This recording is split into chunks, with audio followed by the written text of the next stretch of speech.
हाँ जी, राजनीतिक सੱਭਿਆਚਾਰ ਦੀ ਧਾਰਨਾ ਦਾ ਮਹੱਤਵ ਜਾਂ ਰਾਜਨੀਤਿਕ ਸੱਭਿਆਚਾਰ ਦਾ ਰਾਜਨੀਤੀ ਸ਼ਾਸਤਰ ਨਾਲ ਜਿਹੜਾ ਸੰਬੰਧ ਹੈ ਉਹ ਪੁਆਇੰਟਾਂ ਦੇ ਵਿੱਚ ਦਿੱਤਾ ਹੋਇਆ ਹੈ। ਪਹਿਲਾ ਹੈ, ਰਾਜਨੀਤੀ ਸ਼ਾਸਤਰ ਨੂੰ ਅਸਲੀ ਸਮਾਜਿਕ ਵਿਗਿਆਨ ਬਣਾ ਦਿੰਦਾ ਹੈ।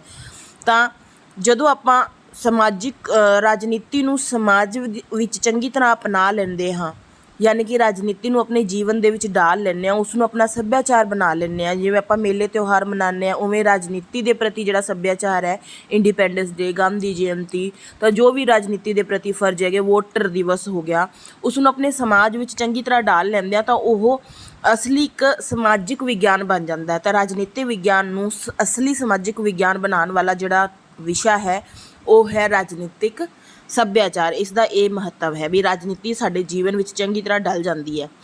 ਦੂਸਰਾ ਹੈ, ਰਾਜਨੀਤਿਕ ਸ਼ਾਸਤਰ ਦਾ ਅਧਿਐਨ ਵਿਵਹਾਰਿਕ ਬਣ ਜਾਂਦਾ ਹੈ। ਪਹਿਲਾਂ ਸਿਧਾਂਤਕ ਹੁੰਦਾ ਹੈ, ਜਦੋਂ ਆਪਾਂ ਸਿਰਫ ਉਸ ਨੂੰ ਪੜ੍ਹਦੇ ਹਾਂ, ਜਾਣਦੇ ਹਾਂ, ਪਰ ਜਦੋਂ ਆਪਣੇ ਜੀਵਨ ਵਿੱਚ ਆਪਾਂ ਅਪਣਾਉਂਦੇ ਹਾਂ, ਉਸ ਚੀਜ਼ ਨੂੰ ਕਰਨ ਲੱਗ ਜਾਂਦੇ ਹਾਂ, ਤਾਂ ਰਾਜਨੀਤਿਕ ਸੱਭਿਆਚਾਰ ਜਿਹੜਾ ਹੈ ਜਾਂ ਰਾਜਨੀਤੀ ਸ਼ਾਸਤਰ ਜਿਹੜਾ ਹੈ ਉਹ ਰਾਜਨੀਤਿਕ ਸੱਭਿਆਚਾਰ ਦੇ ਦੁਆਰਾ ਸਾਡੇ ਜੀਵਨ ਦਾ ਇੱਕ ਪ੍ਰੈਕਟੀਕਲ ਵਿਵਹਾਰਿਕ ਵਿਸ਼ਾ ਜਿਹੜਾ ਹੈ ਉਹ ਬਣ ਜਾਂਦਾ ਹੈ, ਕਿਉਂਕਿ ਅਸੀਂ ਹੁਣ ਉਸ ਨੂੰ ਜੀ ਰਹੇ ਹਾਂ। ਠੀਕ ਹੈ। ਤੀਸਰਾ ਹੈ, ਰਾਜਨੀਤਿਕ ਸ਼ਾਸਤਰ ਦੇ ਖੇਤਰ ਵਿੱਚ ਵਾਧਾ। ਵੀ ਰਾਜਨੀਤੀ ਸ਼ਾਸਤਰ ਦਾ ਜਿਹੜਾ ਖੇਤਰ ਹੈ ਉਹ ਹੁਣ ਵੱਧ ਗਿਆ। ਸਾਡੇ ਸਮਾਜਿਕ ਜੀਵਨ ਵਿੱਚ ਵੀ ਰਾਜਨੀਤੀ ਜਿਹੜੀ ਹੈ ਪ੍ਰਵੇਸ਼ ਕਰ ਰਹੀ ਹੈ। ਬਈ ਰਾਜਨੀਤੀ ਸ਼ਾਸਤਰ ਦਾ ਖੇਤਰ ਵੱਧ ਗਿਆ ਹੈ, ਉਹਦੇ ਵਿੱਚ ਇਨਸਾਨ ਜਿਹੜੇ ਹੈਗੇ ਆ ਉਹ ਰਾਜਨੀਤੀ ਦੇ ਪ੍ਰਤੀ ਜਿਹੜੇ ਵਿਸ਼ਵਾਸ, ਦ੍ਰਿਸ਼ਟੀਕੋਣ ਜਿਹੜੇ ਰੱਖਦੇ ਆ, ਜਿਹੜੀਆਂ ਭਾਵਨਾਵਾਂ ਉਹਨਾਂ ਦੇ ਨਾਲ ਜੁੜ ਗਈਆਂ, ਉਹਨਾਂ ਦਾ ਅਧਿਐਨ ਵੀ ਹੁਣ ਸਾਨੂੰ ਰਾਜਨੀਤੀ ਸ਼ਾਸਤਰ ਦੇ ਵਿੱਚ ਕਰਨਾ ਪਊਗਾ। ਇਸ ਤਰ੍ਹਾਂ ਰਾਜਨੀਤੀ ਸ਼ਾਸਤਰ ਦੇ ਖੇਤਰ ਵਿੱਚ ਵਾਧਾ ਕਰ ਦਿੱਤਾ ਹੈ ਰਾਜਨੀਤਿਕ ਸੱਭਿਆਚਾਰ ਨੇ। ਚੌਥਾ, ਰਾਜਨੀਤਿਕ ਪ੍ਰਣਾਲੀਆਂ ਦੀ ਸਫਲਤਾ ਅਤੇ ਅਸਫਲਤਾ ਨੂੰ ਜਾਣਨ ਲਈ ਮਾਪਦੰਡ।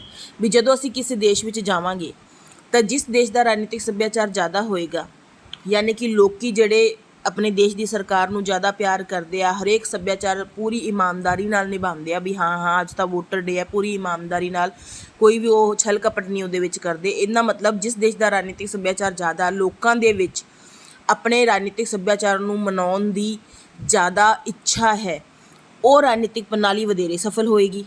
ਤਾਂ ਜਿਸ ਦੇਸ਼ ਵਿੱਚ ਰਾਜਨੀਤਿਕ ਸੱਭਿਆਚਾਰ ਘੱਟ ਹੋਵੇਗਾ, ਲੋਕਾਂ ਨੂੰ ਜ਼ਿਆਦਾ ਕੋਈ ਫਰਕ ਨਹੀਂ ਪੈਂਦਾ ਬਈ ਅਸੀਂ ਰਾਜਨੀਤੀ ਦੇ ਪ੍ਰਤੀ ਜ਼ਿਆਦਾ, ਕਿਉਂਕਿ ਉੱਥੇ ਜਾਂ ਤਾਂ ਤਾਨਾਸ਼ਾਹ ਹੋਏਗੀ ਪਹਿਲੀ ਗੱਲ, ਜਾਂ ਫਿਰ ਉੱਥੇ ਉਹ ਪਸੰਦ ਨਹੀਂ ਕਰਦੇ ਉਸ ਸਰਕਾਰ ਨੂੰ। ਤਾਂ ਮੰਨ ਲਓ ਕਿਸੇ ਵੀ ਕਾਰਨ ਕਰਕੇ ਜਿਸ ਦੇਸ਼ ਦਾ ਰਾਜਨੀਤਿਕ ਸੱਭਿਆਚਾਰ ਘੱਟ ਹੋਏਗਾ, ਉਹ ਰਾਜਨੀਤਿਕ ਪ੍ਰਣਾਲੀ ਵਧੇਰੇ ਸਫਲ ਨਹੀਂ ਹੋਵੇਗੀ।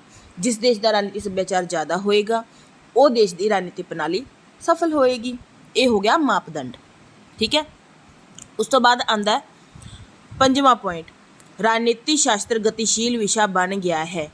ਰਾਜਨੀਤਿਕ ਸੱਭਿਆਚਾਰ ਦੇ ਕਰਕੇ ਰਾਜਨੀਤੀ ਸ਼ਾਸਤਰ ਹੁਣ ਖੜਾ ਹੋਇਆ ਵਿਸ਼ਾ ਨਹੀਂ ਹੈ, ਗਤੀਸ਼ੀਲ ਹੈ। ਗਤੀਸ਼ੀਲ ਦਾ ਮਤਲਬ ਰਾਜਨੀਤਿਕ ਸੱਭਿਆਚਾਰ ਜਿਵੇਂ ਜਿਵੇਂ ਵੱਧਦਾ ਜਾਏਗਾ, ਰਾਜਨੀਤੀ ਸ਼ਾਸਤਰ ਦਾ ਵਿਸ਼ਾ ਉਨਾ ਹੀ ਪ੍ਰਫੁੱਲਿਤ, ਲੋਕਾਂ ਦੇ ਵਿੱਚ ਜ਼ਿਆਦਾ ਜਾਣਕਾਰੀ ਹੋਏਗੀ।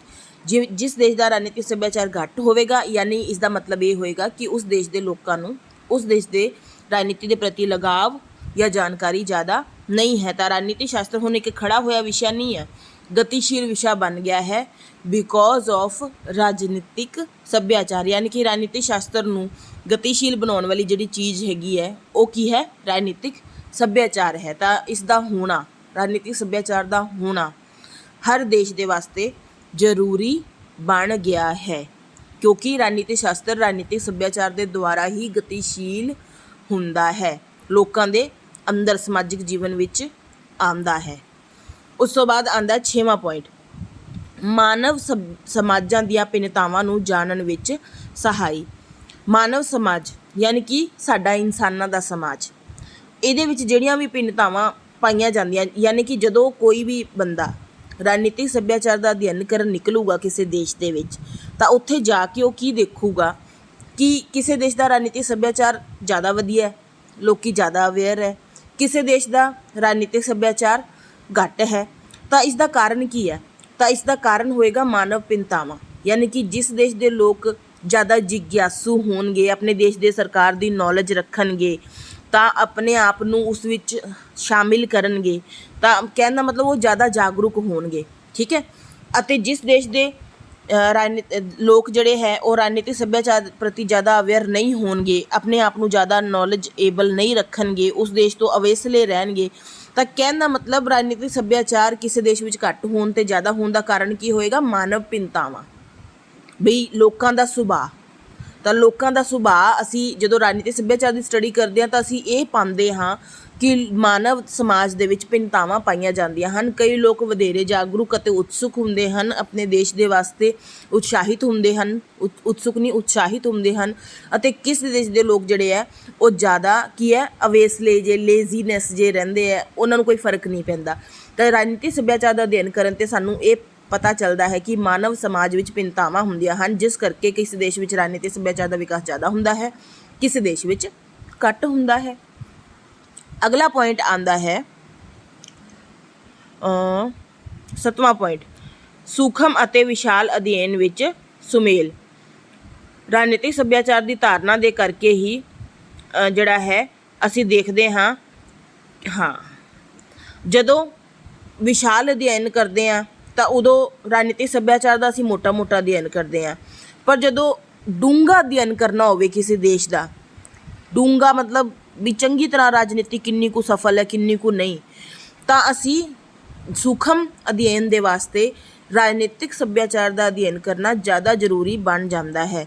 ਤਾਂ ਕਿਸੇ ਵੀ ਦੇਸ਼ ਦੀ ਰਾਜਨੀਤਿਕ ਪ੍ਰਣਾਲੀ ਦਾ ਅਧਿਐਨ ਡਿਪੈਂਡ ਕਰਦਾ ਹੈ ਉਸ ਦੇਸ਼ ਦੇ ਰਾਜਨੀਤਿਕ ਸੱਭਿਆਚਾਰ ਦੇ ਅਧਿਐਨ 'ਤੇ। ਜਦੋਂ ਰਾਜਨੀਤਿਕ ਸੱਭਿਆਚਾਰ ਦਾ ਮੋਟਾ ਅਧਿਐਨ ਕਰਦੇ ਹਾਂ ਤਾਂ ਅਸੀਂ ਕਹਿੰਦੇ ਹਾਂ ਕਿ ਅਸੀਂ ਵਿਸ਼ਾਲ ਅਧਿਐਨ ਕਰ ਰਹੇ ਹਾਂ, ਅਤੇ ਜਦੋਂ ਰਾਜਨੀਤਿਕ ਸੱਭਿਆਚਾਰ ਦਾ ਡੀਪਲੀ ਅਧਿਐਨ ਕਰਦੇ ਹਾਂ ਤਾਂ ਅਸੀਂ ਕਹਾਂਗੇ ਕਿ ਉਸ ਰਾਜਨੀਤਿਕ ਪ੍ਰਣਾਲੀ ਦਾ ਅਸੀਂ ਸੂਖਮਤਾ ਨਾਲ ਅਧਿਐਨ ਕਰ ਰਹੇ ਹਾਂ। ਮਤਲਬ ਕਿਸੇ ਵੀ ਦੇਸ਼ ਦੀ ਰਾਜਨੀਤਿਕ ਪ੍ਰਣਾਲੀ ਡਿਪੈਂਡ ਅਸਲ ਵਿੱਚ ਕਿਹਦੇ 'ਚ ਕਰਦੀ ਹੈ? ਰਾਜਨੀਤਿਕ ਸੱਭਿਆਚਾਰ 'ਤੇ। ਇਹ ਕਹਿਣਾ ਚਾਹ ਰਿਹਾ ਹੈ। ਉਸ ਤੋਂ ਬਾਅਦ ਆਉਂਦਾ 9ਵਾਂ ਪੁਆਇੰਟ। 9ਵਾਂ ਪੁਆਇੰਟ ਹੈ ਰਾਜਨੀਤਿਕ ਪਤਨ ਦੇ ਕਾਰਨਾਂ ਨੂੰ ਜਾਣਨ ਵਿੱਚ ਸਹਾਇਤਾ। ਰਾਜਨੀਤਿਕ ਪਤਨ ਦੇ ਜਦੋਂ ਅਸੀਂ ਰਾਜਨੀਤਿਕ ਸੱਭਿਆਚਾਰ ਦਾ ਅਧਿਐਨ ਕਰਾਂਗੇ ਹਰ ਦੇਸ਼ ਦੇ ਵਿੱਚ, ਕਿਸ ਦੇਸ਼ ਵਿੱਚ ਕਿੰਨਾ ਸਫਲ ਹੈ, ਕਿਸ ਦੇਸ਼ ਵਿੱਚ ਰਾਜਨੀਤੀ ਕਿੰਨੀ ਕੁ ਸਫਲ ਹੈ, ਤਾਂ ਚੰਗੀ ਤਰ੍ਹਾਂ ਅਸੀਂ ਉਸ ਦੇਸ਼ ਦੀ ਰਾਜਨੀਤਿਕ ਪ੍ਰਣਾਲੀ ਨੂੰ ਜਾਣਾਂਗੇ। ਜਿਸ ਦੇਸ਼ ਵਿੱਚ ਰਾਜਨੀਤਿਕ ਸੱਭਿਆਚਾਰ ਸਫਲ ਨਹੀਂ ਹੁੰਦਾ, ਲੋਕਾਂ ਨੂੰ ਪਤਾ ਹੀ ਨਹੀਂ ਕੀ ਹੋ ਰਿਹਾ, ਸਰਕਾਰ ਮਤਲਬ ਫੇਲ ਹੋ ਜਾਂਦਾ, ਲੋਕਾਂ ਨੂੰ ਕੋਈ ਜਾਣਕਾਰੀ ਨਹੀਂ ਹੈ, ਤਾਂ ਉਸ ਦੇਸ਼ ਦੇ ਰਾਜਨੀਤੀ ਦਾ ਅੰਤ ਕੀ ਹੋਏਗਾ ਕਿ ਉਹ ਪਤਨ ਹੋ ਜਾਏਗਾ ਉੱਥੇ, ਕਿਉਂਕਿ ਲੋਕਾਂ ਨੂੰ ਪਤਾ ਹੀ ਨਹੀਂ ਕੁਛ। ਅਤੇ ਜਾਂ ਫਿਰ ਲੋਕ ਜਿਹੜੇ ਆ ਇੱਕ ਵਾਰ ਤਾਂ ਕੁਛ ਨਹੀਂ ਜਾਣਦੇ, ਬਾਅਦ ਵਿੱਚ ਸਿੱਧਾ ਉਹ ਕ੍ਰਾਂਤੀ ਕਰਨਗੇ। ਤਾਂ ਕਿਸੇ ਵੀ ਕਾਰਨ ਕਰਕੇ, ਚਾਹੇ ਕ੍ਰਾਂਤੀ ਕਰਕੇ ਜਿਹੜਾ ਹੈ ਰਾਜਨੀਤੀ ਜਿਹੜੀ ਹੈ ਉਹ ਪਤਨ ਦੇ ਕਗਾਰ 'ਤੇ ਪਹੁੰਚ ਜਾਏਗੀ, ਕਿਉਂਕਿ ਉੱਥੇ ਰਾਜਨੀਤੀ ਸਫਲ ਨਹੀਂ ਹੋਏਗੀ। ਸਫਲ ਉਹ ਹੋਏਗੀ ਜਿਸ ਦੇਸ਼ ਦੇ ਲੋਕ ਜਿਹੜੇ ਆ ਉਹ ਸੰਤੁਸ਼ਟ ਹੋਣਗੇ ਆਪਣੀ ਦੇਸ਼ ਦੀ ਸਰਕਾਰ ਨਾਲ, ਪੂਰਾ ਉਸ ਦੇਸ਼ ਦੀ ਸਰਕਾਰ ਨਾਲ ਉਹ ਜਿਹੜਾ ਹੈ ਆਪਣਾ ਵਿਸ਼ਵਾਸ ਬਣਾ ਕੇ ਰੱਖਣਗੇ, ਉਸ ਦੇਸ਼ ਦੇ ਸੱਭਿਆਚਾਰ ਨੂੰ ਉਹ ਮਾਣਨਗੇ, ਆਪਣਾ ਪਾਰਟੀਸਪੇਸ਼ਨ ਦੇਣਗੇ। ਤਾਂ ਰਾਜਨੀਤਿਕ ਪਤਨਾਂ ਦੇ ਕਾਰਨਾਂ ਨੂੰ ਅਗਰ ਜਾਣਨਾ ਹੈ ਕਿ ਕਿਉਂ ਉਸ ਦੇਸ਼ ਵਿੱਚ ਸਰਕਾਰ ਵਿਫਲ ਹੋਈ, ਤਾਂ ਉਸ ਨੂੰ ਜਾਣਨ ਦਾ ਤਰੀਕਾ ਕੀ ਹੈ? ਉਸ ਦੇਸ਼ ਦੇ ਰਾਜਨੀਤਿਕ ਸੱਭਿਆਚਾਰ ਨੂੰ ਜਾਣਨਾ, ਇਹ ਕਹਿ ਰਹੇ ਆ। ਉਸ ਤੋਂ ਬਾਅਦ ਆਉਂਦਾ 9ਵਾਂ ਪੁਆਇੰਟ, ਪ੍ਰਗਤੀਸ਼ੀਲ ਰਾਜਨੀਤਿਕ ਪਰਿਵਰਤਨ ਲਿਆਉਣ ਵਿੱਚ ਸਹਾਈ। ਵੀ ਜੇ ਕਿਸੇ ਦੇਸ਼ ਦੇ ਰਾਜਨੀਤੀ ਵਿੱਚ ਪਰਿਵਰਤਨ ਲਿਆਉਣਾ ਹੈ ਤਾਂ ਉਸ ਦੇਸ਼ ਦੇ ਰਾਜਨੀਤਿਕ ਸੱਭਿਆਚਾਰ ਵਿੱਚ ਪਰਿਵਰਤਨ, ਪਹਿਲਾਂ ਤਾਂ ਉਸ ਨੂੰ ਜਾਣਨਾ ਜ਼ਰੂਰੀ ਹੈ ਉਸ ਦੇਸ਼ ਦੇ ਰਾਜਨੀਤਿਕ ਸੱਭਿਆਚਾਰ ਨੂੰ, ਫਿਰ ਲੋਕਾਂ ਦੇ ਵਿੱਚ ਉਸ ਸੱਭਿਆਚਾਰ ਦੇ ਪ੍ਰਤੀ ਪੂਰੀ ਅਵੇਅਰਨੈਸ ਪੈਦਾ ਕਰਕੇ ਉਸ ਨੂੰ, ਜੇ ਰਾਜਨੀਤਿਕ ਸੱਭਿਆਚਾਰ ਨੂੰ ਜਿਵੇਂ ਜਾਂ ਮੋੜ ਦਿਓਗੇ ਉਵੇਂ ਹੀ ਰਾਜਨੀਤਿਕ ਪਰਿਵਰਤਨ ਜਿਹੜਾ ਉੱਥੇ ਦੇਖਣ ਨੂੰ ਮਿਲੇਗਾ। ਤਾਂ ਅਗਰ ਕਿਸੇ ਦੇਸ਼ ਦੀ ਰਾਜਨੀਤਿਕ ਪਰਿਵਰਤਨ ਲਿਆਉਣਾ ਹੈ ਤਾਂ ਉਸ ਦੇਸ਼ ਦੇ ਵਿੱਚ ਪਹਿਲਾਂ ਰਾਜਨੀਤਿਕ ਸੱਭਿਆਚਾਰ ਵਿੱਚ ਪਰਿਵਰਤਨ ਲਿਆਉਣਾ ਪਏਗਾ। 10ਵਾਂ ਪੁਆਇੰਟ, ਰਾਜਨੀਤਿਕ ਪ੍ਰਣਾਲੀਆਂ ਵਿਚਕਾਰ ਅੰਤਰ ਕਰਨ ਦਾ ਆਧਾਰ। ਰਾਜਨੀਤਿਕ ਪ੍ਰਣਾਲੀਆਂ ਦੇ ਵਿੱਚ ਅਗਰ ਅੰਤਰ ਕਰਨਾ ਹੈ, ਯਾਨੀ ਕਿ ਜਿਵੇਂ ਕਿਹੜੀਆਂ ਰਾਜਨੀਤਿਕ ਪ੍ਰਣਾਲੀਆਂ ਹੁੰਦੀਆਂ, ਕਿਸੇ ਦੇਸ਼ ਵਿੱਚ ਲੋਕਤੰਤਰ ਹੁੰਦਾ ਤਾਂ ਉੱਥੇ ਰਾਜਨੀਤਿਕ ਸੱਭਿਆਚਾਰ ਸਫਲ ਹੋਏਗਾ। ਕਿਸੇ ਦੇਸ਼ ਵਿੱਚ ਤਾਨਾਸ਼ਾਹੀ ਜਾਂ ਜਿਹੜਾ ਰਾਜਤੰਤਰ ਹੁੰਦਾ ਉੱਥੇ ਜਿਹੜਾ ਲੋਕਾਂ ਨੂੰ ਕੀ ਮਤਲਬ ਉਸ ਦੇਸ਼ ਦੇ ਸੱਭਿਆਚਾਰ ਨੂੰ ਮਨਾਉਣ ਦਾ, ਕਿਉਂਕਿ ਉਹ ਤਾਂ ਉਹਨਾਂ ਨੇ ਤਾਂ ਰਾਜੇ ਦੇ ਕਹੇ ਦੇ ਅਨੁਸਾਰ ਹੀ ਚੱਲਣਾ ਹੈ, ਤਾਂ ਉਸ ਦੇਸ਼ ਵਿੱਚ ਰਾਜਨੀਤਿਕ ਸੱਭਿਆਚਾਰ ਖੜਿਆ ਹੋਏਗਾ ਅਤੇ ਜ਼ਿਆਦਾ ਮਤਲਬ ਨਹੀਂ ਹੈਗਾ। ਲੋਕ ਜ਼ਿਆਦਾ ਜਿਹੜਾ ਹੈ ਉਹ ਚਿੰਤਾ ਨਹੀਂ ਕਰਨਗੇ, ਕਿਉਂਕਿ ਉਹਨਾਂ ਨੂੰ ਜਿਹੋ ਜਿਹਾ ਆਦੇਸ਼ ਮਿਲੇਗਾ ਉਵੇਂ ਹੀ ਉਹ ਕਰਨਗੇ। ਲੋਕਤੰਤਰ ਵਿੱਚ ਉਹਨਾਂ ਦੀ ਮਰਜ਼ੀ ਹੁੰਦੀ ਹੈ, ਇਸ ਕਰਕੇ ਜਿਹੜੇ ਲੋਕ ਕੀ ਹੈ ਉਹ ਰਾਜਨੀਤਿਕ ਸੱਭਿਆਚਾਰ ਨੂੰ ਜ਼ਿਆਦਾ ਵਧੀਆ ਤਰੀਕੇ ਨਾਲ ਮੰਨਣਗੇ। ਉਸ ਤੋਂ ਬਾਅਦ ਆਉਂਦੀ ਹੈ ਜਿਸ ਦੇਸ਼ ਵਿੱਚ ਸੈਨਾ ਤੰਤਰ ਹੁੰਦਾ ਤਾਂ ਸੈਨਾ ਦੇ ਹਿਸਾਬ ਨਾਲ ਸ਼ਾਸਨ ਚੱਲੂਗਾ। ਜਿਸ ਦੇਸ਼ ਵਿੱਚ ਪ੍ਰਤੀਨਿਧਾਤਮਕ ਸਰਕਾਰ ਹੁੰਦੀ ਹੈ ਉਸ ਦੇਸ਼ ਵਿੱਚ ਉਸ ਦੇਸ਼ ਦਾ ਪ੍ਰਤੀਨਿਧੀ ਜਿਵੇਂ ਕਹੇਗਾ ਉਸ ਦੇਸ਼ ਦਾ ਸੱਭਿਆਚਾਰ ਉਵੇਂ ਹੋਏਗਾ। ਤਾਂ ਵੱਖ-ਵੱਖ ਰਾਜਨੀਤਿਕ ਪ੍ਰਣਾਲੀਆਂ ਦੇ ਵਿੱਚ ਵੱਖ-ਵੱਖ ਕਿਸਮ ਦਾ ਰਾਜਨੀਤਿਕ ਸੱਭਿਆਚਾਰ ਜਿਹੜਾ ਹੈ ਉਹ ਪਾਇਆ ਜਾਂਦਾ ਹੈ। ਜਦੋਂ ਅਸੀਂ ਰਾਜਨੀਤਿਕ ਸੱਭਿਆਚਾਰ ਦਾ ਅੰਤਰ ਚੰਗੀ ਤਰ੍ਹਾਂ ਜਾਣਨ ਜਾਵਾਂਗੇ ਵੀ ਕਿਉਂ ਕਿਸੇ ਦੇਸ਼ ਵਿੱਚ ਘੱਟ ਵੱਧ ਹੈ, ਤਾਂ ਅਸੀਂ ਇਹ ਪਾਵਾਂਗੇ ਕਿ ਉਸ ਦਾ ਕਾਰਨ ਉਸ ਦੇਸ਼ ਦੀ ਰਾਜਨੀਤਿਕ ਪ੍ਰਣਾਲੀਆਂ ਦਾ ਵੱਖ-ਵੱਖ ਹੋਣਾ ਹੈ, ਕਿਉਂਕਿ ਹਰ ਦੇਸ਼ ਵਿੱਚ ਸੇਮ ਪ੍ਰਣਾਲੀ ਨਹੀਂ ਹੁੰਦੀ। ਕਿਤੇ ਲੋਕਤੰਤਰ ਹੁੰਦਾ, ਕਿਤੇ ਸੈਨਾਤੰਤਰ ਹੁੰਦਾ, ਕਿਤੇ ਹੀ ਰਾਜਸ਼ਾਹੀ ਹੁੰਦੀ ਹੈ, ਕਿਤੇ ਤਾਨਾਸ਼ਾਹੀ ਹੁੰਦੀ ਹੈ, ਕਿਤੇ ਜਿਹੜਾ ਹੈ ਉਹ ਪ੍ਰਤੀਨਿਧਾਤਮਕ ਸ਼ਾਸਨ ਹੁੰਦਾ ਹੈ, ਕਿਤੇ ਸਾਮਵਾਦੀ ਸ਼ਾਸਨ ਹੁੰਦਾ ਹੈ, ਕਿਤੇ ਪੂੰਜੀਵਾਦੀ ਸ਼ਾਸਨ ਹੁੰਦਾ ਹੈ, ਇੱਕ ਦਲੀ ਸਰਕਾਰ ਹੁੰਦੀ ਹੈ, ਬਹੁਦਲੀ ਸਰਕਾਰ ਹੁੰਦੀ ਹੈ। ਹਰ ਦੇਸ਼ ਦੀ ਰਾਜਨੀਤਿਕ ਪ੍ਰਣਾਲੀ ਵੱਖਰੀ ਹੁੰਦੀ ਹੈ, ਜਿਸ ਕਰਕੇ ਇਸ ਦਾ ਕਾਰਨ ਜਿਹੜਾ ਹੈ ਉਹ ਉਸ ਦੇਸ਼ ਦੇ ਰਾਜਨੀਤਿਕ ਸੱਭਿਆਚਾਰ ਜਿਹੜਾ ਹੈ ਉਹ ਅੱਡ-ਅੱਡ ਹੁੰਦਾ ਹੈ। ਖਤਮ ਹੋ ਗਏ? ਨਹੀਂ, 11ਵਾਂ ਪੁਆਇੰਟ ਰਹਿ ਗਿਆ। ਰਾਜਨੀਤੀ ਸ਼ਾਸਤਰ ਦੇ ਸਾਹਿਤ ਨੂੰ ਅਮੀਰ ਬਣਾਇਆ ਹੈ। ਰਾਜਨੀਤਿਕ ਸੱਭਿਆਚਾਰ ਦੀ ਅਧਿਐਨ ਕਰਨ ਨਾਲ ਰਾਜਨੀਤੀ ਸ਼ਾਸਤਰ ਦੇ ਵਿੱਚ ਇੱਕ ਨਵਾਂ ਵਰਡ ਜੁੜ ਗਿਆ ਹੈ, ਜਿਸ ਦਾ ਅਧਿਐਨ ਸਾਨੂੰ ਕਰਨਾ ਪੈਂਦਾ ਹੈ। ਉਸ ਦਾ ਨਾਮ ਹੈ ਰਾਜਨੀਤੀ ਸੱਭਿਆਚਾਰ। ਤਾਂ ਨਵਾਂ ਵਰਡ ਜੁੜਨ ਨਾਲ ਰਾਜਨੀਤੀ ਸ਼ਾਸਤਰ ਦਾ ਸਾਹਿਤ ਜਿਹੜਾ ਹੈ ਉਹ ਅਮੀਰ ਬਣ ਗਿਆ ਹੈ। ਵੀ ਸਾਨੂੰ ਪਤਾ ਚੱਲਿਆ ਇਸ ਕਨਸੈਪਟ ਦਾ ਅਧਿਐਨ ਵੀ ਸਾਨੂੰ ਕਰਨਾ ਪਊਗਾ ਜੇ ਅਸੀਂ ਰਾਜਨੀਤੀ ਨੂੰ ਜਾਣਨਾ ਚਾਹੁੰਦੇ ਹਾਂ ਤਾਂ। ਇਹ ਸਾਰੇ ਹੋ ਗਏ ਮਹੱਤਵ। ਹੁਣ ਇਹਦੀ ਆਲੋਚਨਾ ਵੀ ਇਹਦੀ ਕੀਤੀ ਜਾਂਦੀ ਹੈ। ਉਹਦੇ 4 ਪੁਆਇੰਟ ਹੈ। ਪਹਿਲਾ ਹੈ ਵਿਅਕਤੀ ਦੇ ਵਿਵਹਾਰ ਨੂੰ ਜਾਣਨ ਦਾ ਠੀਕ ਮਾਪਦੰਡ ਨਹੀਂ ਹੈ। ਵੀ ਜਿਵੇਂ ਇਹ ਕਹਿੰਦੇ ਆ ਕਿ ਰਾਜਨੀਤਿਕ ਸੱਭਿਆਚਾਰ ਨੂੰ ਮਾਪ ਲਓ, ਰਾਜਨੀਤਿਕ ਪ੍ਰਣਾਲੀ ਦੀ ਸਫਲਤਾ ਜਾਂ ਅਸਫਲਤਾ ਦਾ ਪਤਾ ਚੱਲ ਜਾਊਗਾ।